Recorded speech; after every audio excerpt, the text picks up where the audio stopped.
Just giving you a little review today of the Michel Herbelin Newport trophy. So I don't know if you guys have heard of Michel Herbelin before. If not, just a quick little bit of background. It's a French brand. It's just over 70 years old now, and it's based in Charmont, which is just on the Swiss border, not too bit of a stone's throw away from Le Chalafons, where a lot of very well-known Swiss brands put their timepieces together. So we've got, like I said, it's called the Newport Trophy, and it's a sub-extension, or a line extension, sorry, of the original Newport collection. It's actually named after an island where they used to hold the America's Cup. It's sort of widely regarded as when the America's Cup was held in Newport, that it was sort of in its heyday. Really important. This is something that the Herbelin family very interested in boats and nautical expeditions and things like that. So we'll just go straight into the watch. So first of all, just in terms of the movement, it's got an SW200 inside it. Really nice workhorse movement. Keep you pretty much on time all the time. It's yeah, very robust.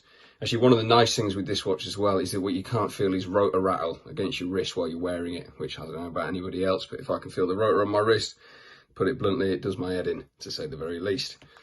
It's a 316L steel case, obviously surgical sort of grade steel, hypoallergenic. It's not going to oxidize when you get it wet. Obviously give it a wash off if you go in salt water.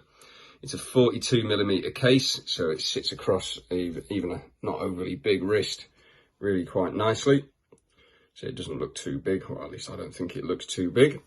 It's got a sapphire crystal glass on the front. And it's actually, obviously, it's got the unidirectional diving bezel here, which just turns the one way, as you would expect.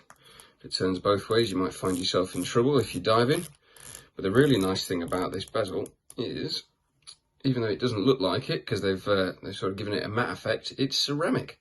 So obviously this round here is completely scratch proof. And then they've inlaid this with a sort of off gold colour to give it a more of a kind of heritage vintage sort of feel. Obviously you've got really lovely dot markers with a blue luminosity, and then the sword style hands that are on there to make it really nice and legible, especially if you are diving. It's got a rubberized textile strap, so it doesn't matter if you get it wet. I mean, obviously if you get it wet loads, then it's probably not going to last forever, but other than that, it'll do very well. Nice screw-in case back as well, and screw-down crown. So obviously this watch is 300 meters water resistant as well. Let's give it a little wind up. That's second hand kicking into life. I'll push that in against the case and screw it back in. Oh, there we go, bit of camera rattle for you. But yeah, all in all, beautiful watch. £760. That's the model reference for you there as well. Obviously, it's got a Swiss movement inside, but it does on the dial. It does say made in France. Well, France just at the bottom, which obviously insinuating that's where it's made.